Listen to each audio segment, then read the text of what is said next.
Ibérica, cultura amplificada. Un espacio para dialogar sobre aquellos rasgos que dan luz y sombra al complejo rostro del ser humano.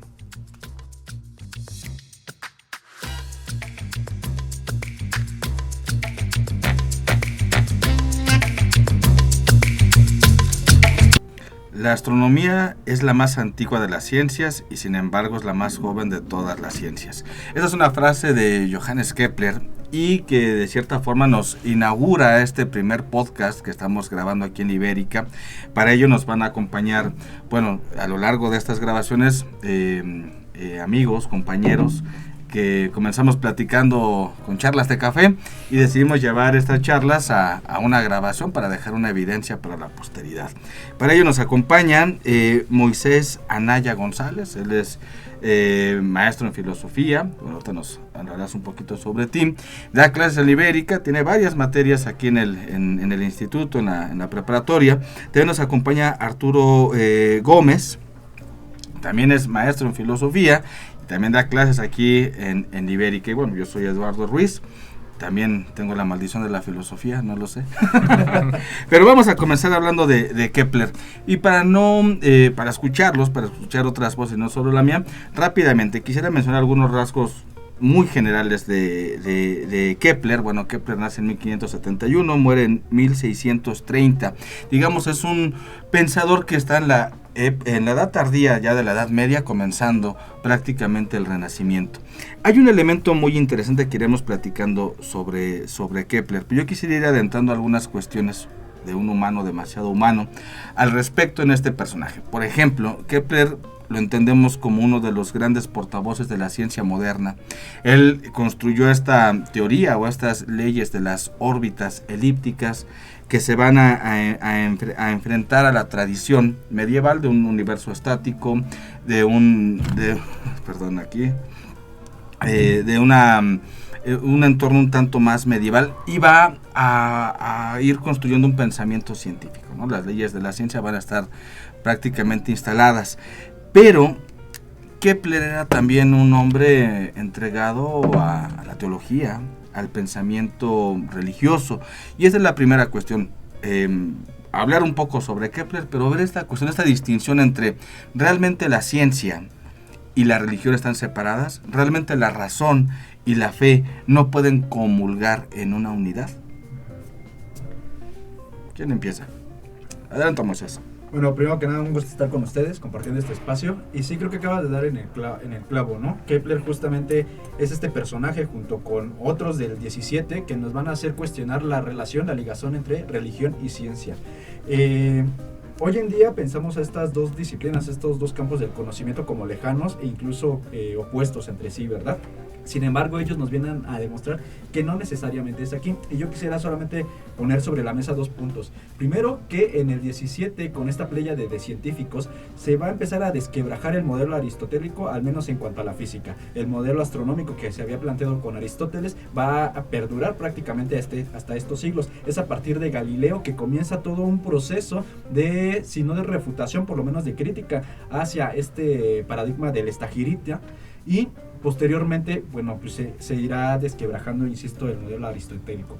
Y por otra parte, me gustaría también comentar un poco, quizás en otra intervención más adelante, es de dónde surge esta idea de que religión y ciencia son enemigas, por así llamarlo, ¿no? Cuando en realidad pareciera ser que estos personajes nos vienen a decir que sus propuestas, tanto Galileo, Kepler, Newton y demás, van a ser una especie de complemento al propio discurso teológico religioso, ¿no? Es decir, ellos no tenían ningún reparo, ¿verdad?, en aceptar por un lado la fe y por otro lado la razón científica, ¿no? Sustentada, con esto termino, en lo que se conocía como la matesis universalis, ¿no? Esta razón que va a apelar a un conocimiento matemático, a un corpus de conocimiento matemático, para allí empezar a demostrar el conocimiento científico. Perfecto. Bueno, Moisés, muchas gracias. Soy Arturo y mucho gusto también. Es un placer estar participando de estas pláticas muy interesantes y contribuyendo un poco con lo que acaba de decir Moisés. Algo que me parece que es bastante importante para abrir este tema es justamente mencionar, nos da para mucho, ¿no? Análisis históricos, análisis filosóficos, análisis políticos, pero es un hecho definitivamente que, al menos en este tiempo, para estos pensadores, y todavía más, Newton también aplica, El análisis científico era una indagación en Dios. El análisis de las leyes del universo era una especie de búsqueda del lenguaje divino y era una especie de búsqueda de Dios mismo, ¿no? Entonces, para empezar, si partimos de esa premisa, nos vamos a dar cuenta que para Kepler y también evidentemente para Galileo, como lo comentaba Moisés, e incluso para Newton, solo como mención, Newton pasó la mayor parte de su vida no dedicado a la ciencia como tal, sino al estudio bíblico, ¿no? Y él buscaba en la Biblia el orden del pensamiento divino, ¿no? Y el orden del universo también, ¿no? Entonces, incluso Newton, ¿no? Que ya estamos hablando de unos siglos posteriores, todavía participaba de este enfoque donde no estaba completamente separada ciencia y religión, ¿no? Teología y el análisis científico o el estudio de la naturaleza metódico, ¿no? Al contrario, era una cuestión que estaba vinculada, ¿no? Y en Kepler en particular tenemos ejemplos bastante similares, ¿no? Y bastante importantes, ¿no? Kepler, una de sus menciones, una de las mayores atribuciones que él tiene que ver, hasta donde tengo entendido, con las leyes del comportamiento de los astros, ¿no? Y justamente con una defensa un poco ya mejor estructurada del modelo heliocéntrico, ¿no? Del sistema solar, en este caso del universo en aquel momento, ¿no? Entonces, parte de toda esta búsqueda, parte de todas esas contribuciones que se encuentran en el pensamiento y en la obra de Kepler, pues evidentemente tenemos que analizarlas desde ahí, ¿no? Desde el supuesto de que Kepler era una persona fuertemente creyente, que de hecho se preparó como teólogo en su vida y que siempre defendió la idea de que lo que él estaba haciendo era de alguna manera un acto y una indagación relacionada con la religión, ¿no? Relacionada con Dios. Entonces, eso es un buen punto de partida justamente para reconocer esta distinción que hoy en día es de lo más natural, de lo más habitual, y que no es tanto así o no lo ha sido por mucho tiempo, no lo fue así, ¿no? Es muy curioso. Hace un ratito tras bambalinas platicando con Pau, que es nuestra productora. Un saludo para Pau.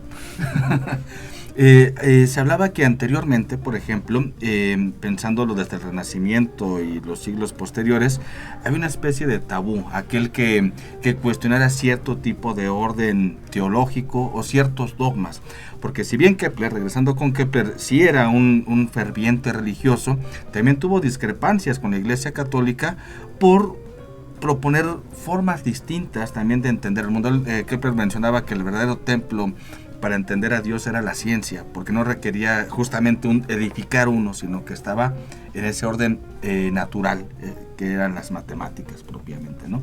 Entonces, platicando esto hace ratito, hoy en día parece que es al revés. Hoy en día si alguien dice, yo voy a la iglesia los fines de semana o creo en Dios, es visto ya con cierto vituperio, ¿no?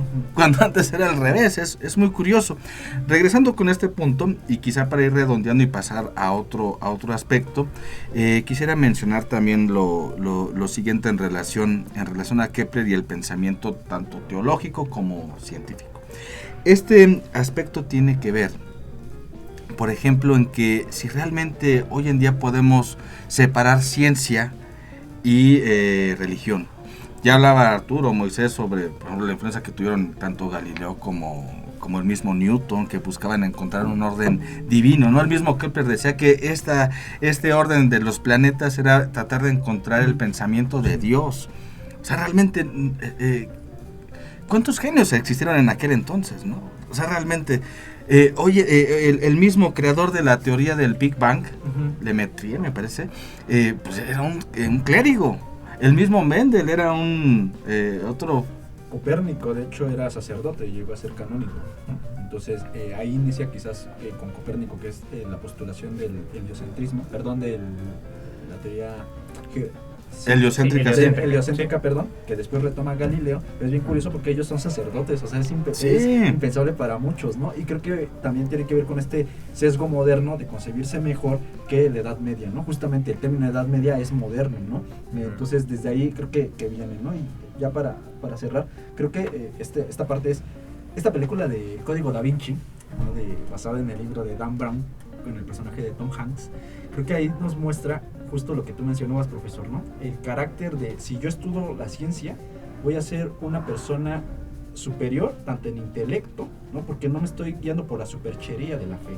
Es decir, como si la fe per se fuera algo infravalorado y que no merece la pena siquiera hablarse. De hecho, el propio personaje tiene estos prejuicios, ¿no? Y constantemente les recrimina a los sacerdotes que desconocen la historia, y como si los científicos a los cuales está hablando en la película, desconozco si en el libro, fueran ajenos a la formación religiosa, cuando de hecho dependen de ella, ¿no? Sí, bueno, ahí es bastante interesante todo lo que se está comentando, y nos da también para reconocer, o al menos posicionar históricamente lo siguiente, ¿no? Que es el hecho de que esta división entre ciencia y fe, entre razón y creencia, es un fenómeno que en realidad es bastante joven, ¿no? Es una cuestión que no tiene mucho tiempo de irse desarrollando, de irse asentando en nuestra sociedad y en nuestro pensamiento y en nuestros fines intelectuales y académicos, ¿no?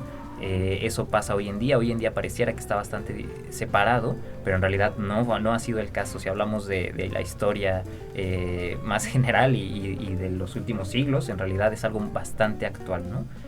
Antes de eso no era la situación, y justamente hoy en día es un tema complejo, pero incluso ya han comenzado a haber algunos esfuerzos por justamente volver a unificar la cuestión de la racionalidad y de la fe, ¿no? Más allá de que tenga o no tenga que unificarse, o de que sean ámbitos que pertenezcan a posiciones incompatibles, hoy en día incluso ya está siendo puesto en duda eso, ¿no? Y existe toda un vertiente de nuevos pensadores también que se han puesto a reflexionar al respecto de eso, ¿no? ¿Cuál es la racionalidad que está detrás de la fe, ¿no? Si es que acaso puede coexistir en cierto modo, ¿no? Para seres finitos y para seres con capacidades tan diminutas, tan modestas como las nuestras, si sería racional de repente no tener fe, ¿no? Increíble eso, Arturo, y muy cierto. Por mencionar algo, en cuanto a Kepler, él estudió en la Universidad de Tubinga, donde llegó a estudiar Hölderlin, donde llegó a estudiar Kant, donde llegó a estudiar Schelling, una universidad fundada en la Edad Media, en 1470 y tantos. Bueno, ya estamos cercanos al Renacimiento, pero es todavía Edad Media, ¿no? Hay una tradición previa. Y otra cuestión más, o sea, estos pensadores que no se separaban, no estaba separada ni la filosofía con la religión, ni lo material con lo inmaterial, no estaba separado esto. Y pensemos en el arte, en Bach, ¿no? Uno de los grandes creadores del arte musical, ¿no? Él decía: yo no le compongo ni al Papa ni al hombre, yo le compongo a Dios, y sus obras son perfectas. O sea, como si ese otro elemento es un impulsor, ¿no? Para sobrepasar nuestros propios límites. Pensaba un poco, para complementar lo que decía el profesor Arturo, Leibniz, ¿no? Un matemático, ¿no? Justamente inventor, uno de los inventores del cálculo, es quien postula además la definición de teodicea, ¿no? Que es la ciencia o la disciplina que estudia de manera racional ante el tribunal de la razón, valga la redundancia, la existencia de Dios sin apelar a la fe. Es decir, vamos a demostrar la existencia de este ser supremo, pero a diferencia de la religión, no vamos a requerir el elemento de la fe que tanto problema nos causa, ¿no? Sino vamos a hacerlo muy kantianamente por medio de la razón. Entonces fíjense cómo ahí hay un claro ejemplo de alguien que es matemático y que está operando con esta modalidad, no tiene ningún empacho en tratar estos temas de la religión. Y Kepler sin duda también está en esta categoría. Y Arturo, para ir cerrando, porque bueno, tenemos un espacio muy sí, breve, simplemente quiero mencionar algo que me gustaría llevarnos una última reflexión, que es Kepler humano, demasiado humano. Por ejemplo, en la biografía de Kepler se habla que sufrió mucho, que murieron sus hijos, o muchos de sus hijos, su esposa, por la peste que había en Europa, que era pobre, pero de una familia instruida. Pero algo muy curioso que me llegaron esos datos es que su padre era mercenario y su madre bruja. Bueno, acusada de brujería. Sí. Llegó a trabajar para la corte del imperio, del Sacro Imperio Romano Germánico.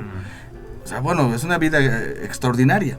Sí. Aquí la pregunta es, y para ir cerrando, ¿los hombres extraordinarios tienen vidas ordinarias?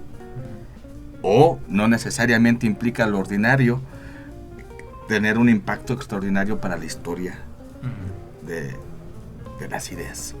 Bueno, yo creo que aquí hay casos de todo tipo. Hay personas que parecen bastante ordinarias, pero no lo son en su mente. Poniendo el ejemplo de Kant, pareciera un personaje sumamente predecible y con una vida extremadamente aburrida, y es uno de los filósofos más prolíficos y de los grandes ejemplos del pensamiento ilustrado, ¿no? Entonces yo creo que hay ejemplos de todo tipo. En el caso de Kepler se da la situación donde tuvo una vida bastante interesante y además él mismo fue un personaje de un pensamiento sumamente valioso y extraordinario, ¿no? Solamente que sí hay casos bien distintos. En Kepler creo que sí lo podríamos ubicar de esa manera. Gracias, Arturo. ¿Qué opinas, Moisés? La tragedia forja el carácter. Y creo que a los filósofos así sucede, ¿no? Nos da que pensar, y creo que en este caso Kepler responde conforme a sus condiciones históricas que le tocaron. Pues muchas gracias. Concluimos, se nos fue rápido el tiempo. Son cápsulas muy breves realmente, o estos podcasts. La intención es como de llevarlo a un público, tanto nuestros alumnos como en el ámbito cultural, entender la filosofía o temas enfocados en la cultura desde un panorama, pues así como una charla de café más divertida. Pues mi nombre es Eduardo Ruiz. Muchas gracias, Arturo. Muchas gracias, Moisés. Estaremos haciendo estas grabaciones cada lunes. Y pues bueno, pues ha sido un gusto, y ahí nos estaremos escuchando pronto. Perfecto. Gracias. El gusto es nuestro.